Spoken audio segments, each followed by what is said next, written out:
Parte 9, Estrela. Em 28 de novembro de 1971, 4 terroristas assassinaram descaradamente o premier jordaniano Wasfi Tel quando este entrava no hotel Sheraton do Cairo. Tel, um árabe pró-ocidente que queria negociar com Israel, tornou-se assim o primeiro alvo de um bando de assassinos palestinos chamado Setembro Negro, ou Ailu al-Aswad, que tirou seu nome do mês em 1970, quando o rei Hussein da Jordânia esmagou os guerrilheiros palestinos. Logo depois, o Setembro Negro assassinou 5 jordanianos que viviam na Alemanha Ocidental, que eles acusava de espionar para Israel. Tentaram matar o embaixador da Jordânia em Londres e colocaram explosivos numa fábrica em Hamburgo de peças eletrônicas para venda a Israel e numa refinaria de Trieste que diziam processar petróleo para, entre aspas, interesses pró-sionistas na Alemanha e na Áustria.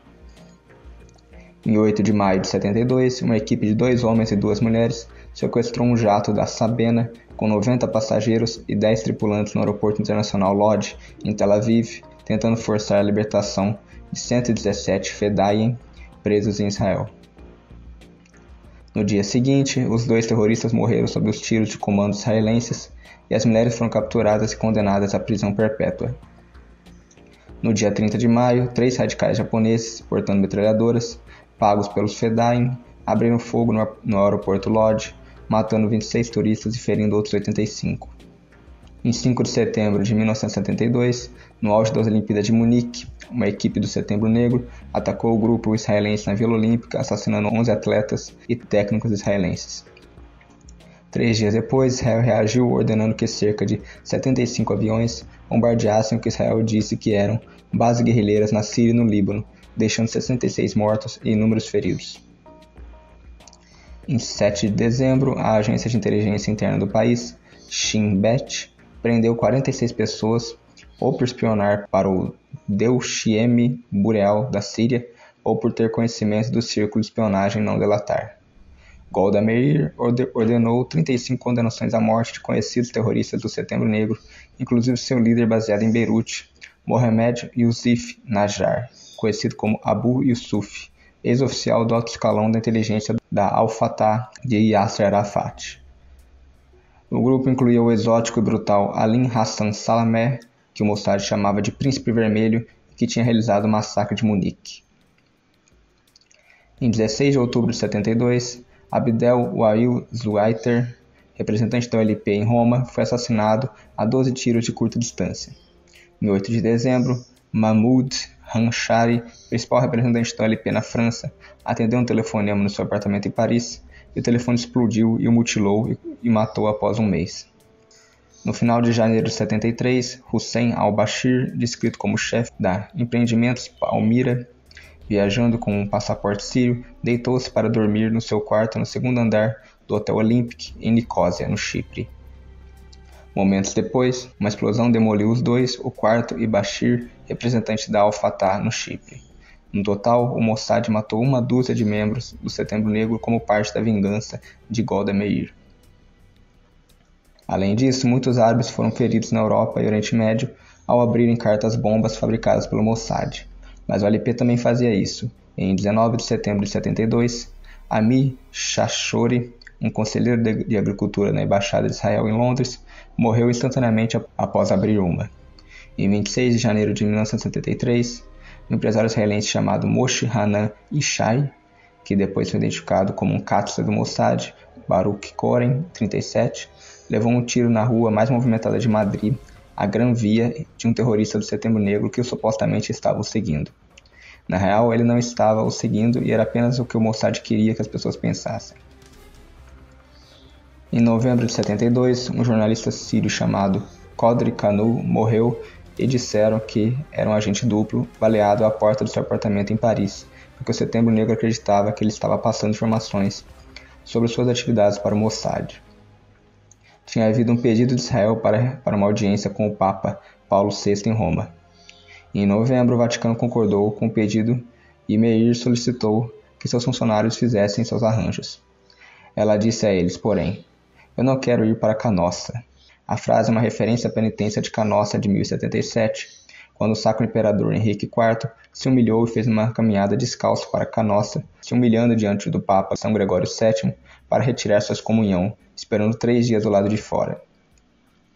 Meir estava decidida que iria numa conferência socialista internacional informal em Paris, em 13 e 14 de janeiro, e depois passaria no Vaticano um dia, seguido de 2 dias com o presidente da Costa do Marfim, Félix Houphouët-Boigny, antes de retornar para Israel. 3% da população de Israel são de árabes cristãos, ou cerca de 100 mil pessoas, e com isso a LP tem boas ligações no interior do Vaticano. Golda Meir foi vítima de uma tentativa de assassinato a mando do Príncipe Vermelho. O Príncipe Vermelho tinha decidido usar mísseis Estrela, de fabricação russa, apelidados de Cálice pela OTAN, para explodir o avião de Golda Meir quando aterrissasse no aeroporto Fiumicino, em Roma. A OLP tinha esses mísseis nos seus campos de treinamento na Iugoslávia. Os mísseis foram transportados até Bari, no sul da Itália, e a equipe da OLP rumou até Avellino, de lá para Terracina, depois para Anzio, Ostia e Roma. Em 28 de dezembro de 72, o Setembro Negro realizou o que na época foi considerado um ataque inexplicável à embaixada israelense em Bangkok, Tailândia. Escolheram o dia em que o príncipe Vajiralongkorn estava sendo sagrado herdeiro ao trono do parlamento e o embaixador israelense Rechevan Amir, junto com a maioria dos diplomatas estrangeiros, assistiam à cerimônia. O Setembro Negro tomou o controle da embaixada e pendurou a bandeira palestina numa janela. Liberaram o guarda e todos os empregados tailandeses, mas mantiveram 6 israelenses reféns, inclusive Shimon Avimor, embaixador no Camboja. Logo, 500 policiais e soldados tailandeses cercaram o prédio e os terroristas jogaram para fora bilhetes pedindo a Israel a soltura de 36 prisioneiros palestinos. Caso contrário, explodiriam a embaixada e todos que estavam lá dentro dali há 20 horas. Eventualmente, permitiram que o representante do ministro de Relações Exteriores da Tailândia, Chartchai Chonhaven, e o marechal do ar, Dawi Chulasapia, junto com o embaixador do Egito na Tailândia, Mustafa El-Essaouei, entrassem na embaixada para dar início às negociações. Após 1 hora apenas de conversações, os terroristas concordaram com uma oferta de salvo-conduto para sair da Tailândia se libertassem os reféns. Saborearam então uma refeição com galinha ao curry e uísque escocês, cortesia do governo tailandês, e, ao romper da aurora, partiram para o Cairo num voo especial tailandês. Foi a primeira vez que o Setembro Negro recuou. E a OLP mata Akbar numa explosão, o que foi o erro fazer isso antes da Operação Meir. Os terroristas então se dividem em 2 grupos no aeroporto Leonardo da Vinci, em Fiumicino, Roma. Um, com 4 mísseis Estrela, foi para o sul do aeroporto e outro, com 8, foi para o norte. O grupo do norte colocou 2 mísseis perto de sua caminhoneta Fiat num campo. Não demorou muito e um segurança do Mossad percebeu, gritou e eles abriram fogo. A polícia italiana chegou e o homem do Mossad, não querendo ser visto, fugiu correndo. Então um dos terroristas tentou escapar, mas oficiais do Mossad que observavam a ação logo alcançaram, o amarraram, o jogaram num carro e rapidamente o mandaram para um galpão de depósito no aeroporto. Sobre uma surra brutal e persistente, o terrorista confessou que eles planejavam matar Golda Meir. Eles capturaram 10 mísseis, mas faltava 2. Outro segurança do Mossad patrulhava em seu carro uma rodovia perimetral e de repente notou algo estranho num trailer parado à beira da estrada. Havia chaminés saindo do telhado, mas só uma fumegando. Os terroristas tinham se livrado do proprietário do trailer, feito 2 buracos à bala no telhado e enfiado os mísseis Estrela pelos buracos. O plano era aguardar que o avião de Meir se aproximasse o suficiente e quando o míssil começasse a dar sinais sonoros, eles simplesmente puxariam o gatilho e em aproximadamente 15 segundos o avião teria sido atingido. Mas o homem do Mossad jogou seu carro diretamente no trailer, derrubando-o e prendendo embaixo dele os 2 terroristas. A polícia italiana prendeu 5 membros do Setembro Negro, mas foram libertados dentro de alguns meses e mandados de avião para a Líbia. Parte 10. Carlos. Em 21 de fevereiro de 73, os israelenses mandaram 2 jatos Phantom de encontro a um Boeing 707 líbio desarmado das linhas aéreas árabes que tinha decolado rumo ao Cairo, mas desviado da rota. Eles o derrubaram, matando 105 das 111 pessoas a bordo. Isso ocorreu apenas 12 horas depois que os comandos israelenses armaram um ousado ataque em Beirute, fazendo explodir diversas instalações do LP, capturando uma quantidade considerável de documentação e matando diversos líderes do LP, inclusive o chefe do Setembro Negro, Abu Yusuf, e sua esposa. O Mossad só encontrou o Príncipe Vermelho em 79, quando o mataram. Em 6 de outubro de 73, começa a Guerra do Yom Kippur, que duraria 19 dias. O número de mortos israelenses no primeiro dia era de 500, com mais de 1.000 feridos. Depois eles contra-atacaram e conseguiram fazer os invasores recuar, mas a fama de invencibilidade de Israel caiu por terra. Na década de 70, pequenos grupos revolucionários terroristas brotaram em toda parte. Havia o Action Direct na França, a gangue Baader-Meinhof na Alemanha, o Exército Vermelho japonês, a Brigada Vermelha italiana, que assassinou o primeiro-ministro Aldo Moro em 78, a ETA basca na Espanha, que reivindicou ter assassinado o primeiro-ministro espanhol Carrero Blanco em 74, e em torno de 5 diferentes organizações palestinas. Nos Estados Unidos, havia os Weathermen e a Symbionese Liberation Army, que em 74 sequestraram a herdeira Patricia Hearst. No meio dessa insurreição, muitas sinagogas e outras instituições judias na Europa foram atacadas à bomba, de modo que era o momento certo para o Mossad culpar os egípcios e os líbios pela fuga italiana, ainda que eles não tivessem nada a ver com ela. O Setembro Negro escolheu Mohamed Boudia, um argelino de nascimento e bem conhecido na sociedade parisiense da moda, para coordenar todos os grupos terroristas que operavam na Europa no exército clandestino mortal. Conseguiu que vários membros de vários grupos treinassem no Líbano e, quase que da noite para o dia, criou uma grande organização terrorista. Uma tentativa de sanear todas as facções. O problema era que a maior parte dos outros grupos eram marxistas radicais, e o Islã e o marxismo não se misturam. Mas o Mossad colocou uma bomba no assento de seu carro e em 28 de junho de 73, ele entrou no carro e morreu. Em retaliação, o Setembro Negro ordenou que um estudante palestino da UCLA, no sul da Califórnia, fosse à embaixada israelense em Washington. O jovem, então, em 1 de julho de 73, matou o coronel Yosef Yalon, assistente do Adido da Aeronáutica na embaixada. Depois, o Mossad foi informado que o Setembro Negro tinha trazido o venezuelano Sanches para Paris com o fim de administrar sua missão europeia. O Mossad descobriu seu apelido favorito era Carlos Ramírez, ou simplesmente Carlos. O Mossad foi a uma pequena cidade na Noruega chamada Lillehammer, cerca de 150 km de Oslo, onde o garçom de um restaurante tinha uma semelhança extraordinária com o Príncipe Vermelho. Em 21 de julho de 73, o Mossad matou esse garçom inocente. 3 pessoas foram para a cadeia. Uma delas, Davi Yarbel, falou um bocado e o caso Lillehammer foi o maior escândalo da história do Mossad. Enquanto isso, Carlos dominava em Paris e herdou os 2 mísseis Estrela desaparecidos em Roma. Uma unidade Neviot estava cuidando do parelhamento do local para o Mossad e em 5 de dezembro de 73, quando viram os terroristas todos entrarem, chamaram a inteligência italiana. Os italianos estavam lá por perto, assim como o Mossad, que viu os italianos, mas não foi visto por eles, e entraram no apartamento prendendo 5 homens, do Líbano, Líbia, Argélia, Iraque e Síria, e confiscando os 2 mísseis. Dos 5 terroristas pegos em flagrante, 2 foram libertados pelos italianos e os outros 3 foram soltos na Líbia em 1 de março de 74. Mas depois de deixá-los lá, o avião Dakota em que tinha viajado explodiu no retorno a Roma, provavelmente pela LP. Em 20 de dezembro de 73, Carlos lançou uma granada numa livraria judia, onde matou uma mulher e feriu outras 6 pessoas. O Mossad então passou o endereço do depósito de munição para os franceses, mas Carlos já tinha fugido da França. No dia 24 de janeiro de 74, ele atirou uma granada num banco israelense em Londres, ferindo uma mulher.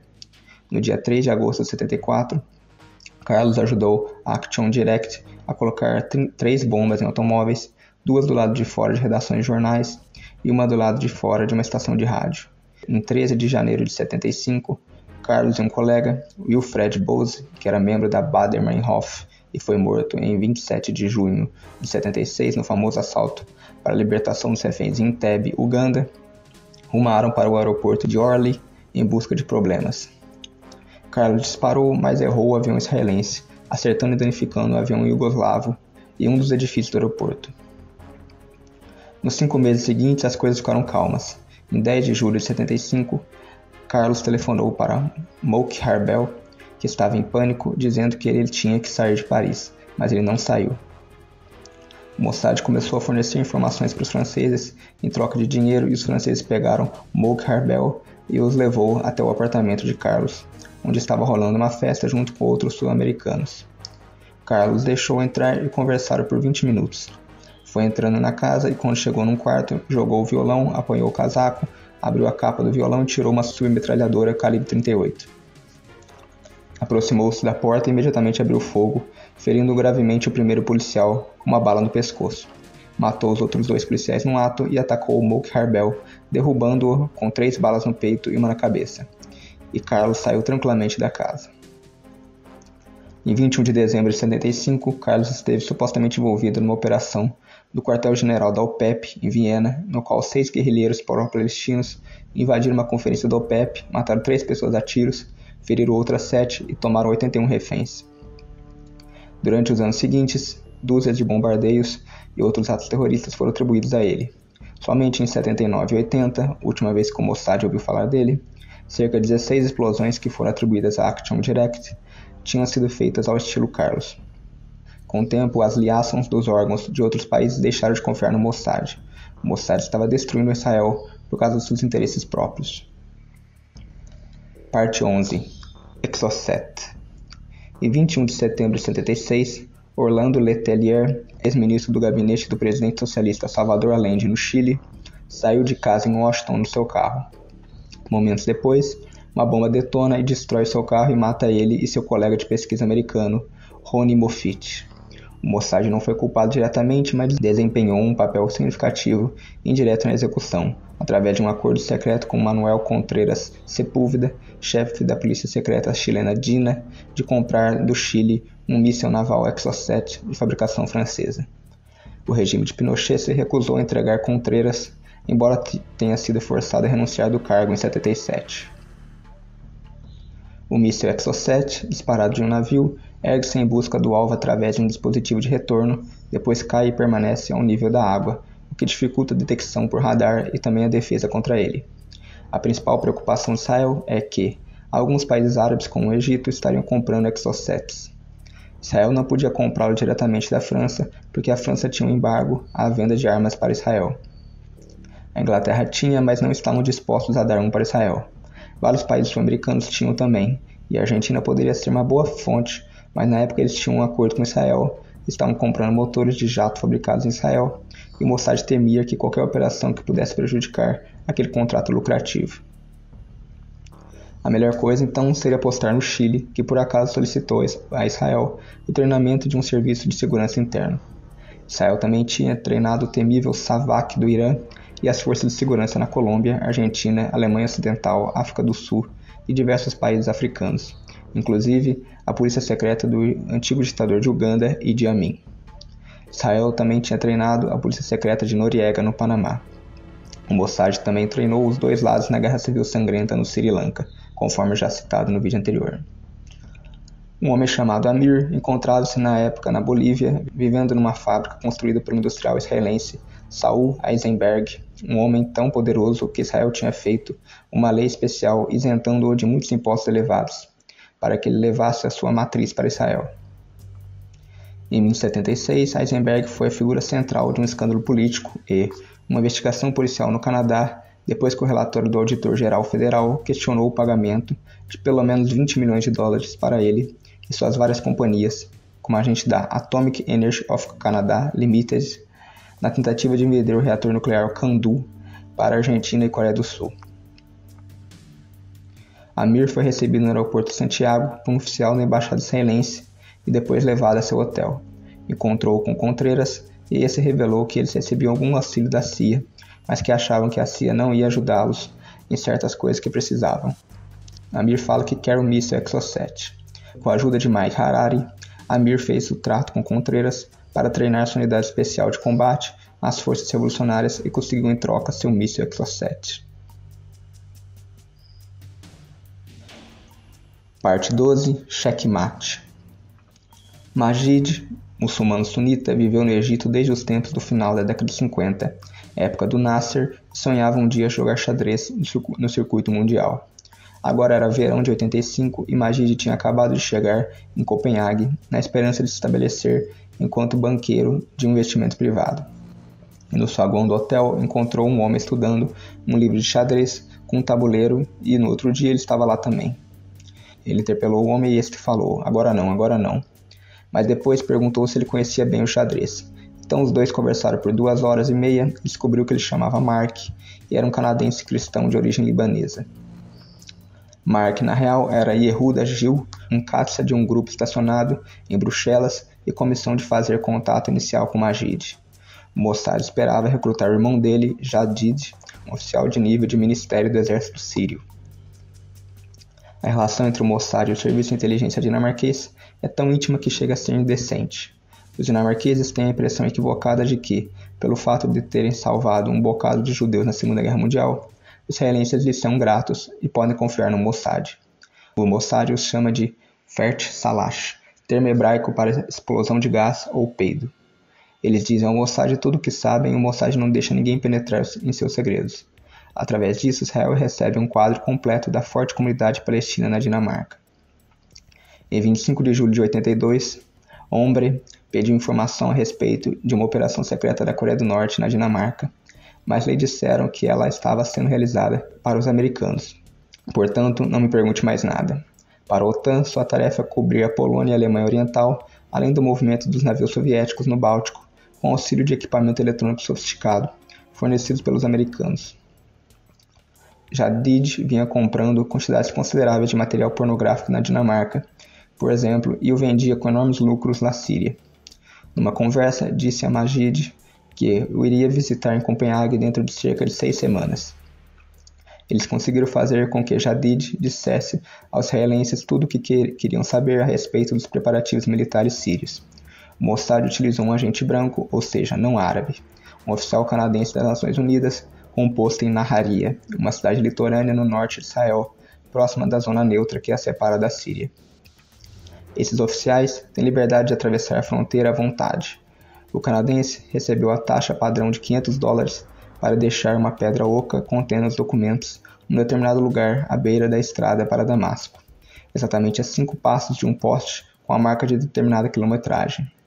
Depois que o canadense tinha atravessado a fronteira de volta em segurança, um combatente do Mossad pegou a pedra, levou-a para o quarto do hotel, destacou o lado falso e retirou o questionário, o lápis e a parte do dinheiro de Jadid. Os sírios começaram a suspeitar que Jadid estava envolvido com drogas e pornografia. Para certificarem-se, iriam testá-lo. Jadid seria preso pela polícia síria, levando o carregamento de heroína do Líbano quando estivesse deixando o país numa viagem a diversas capitais europeias. Ele deveria fazer parte de uma equipe que faria a auditoria dos livros de registro das operações militares de diversas embaixadas sírias. Continuamos no próximo vídeo.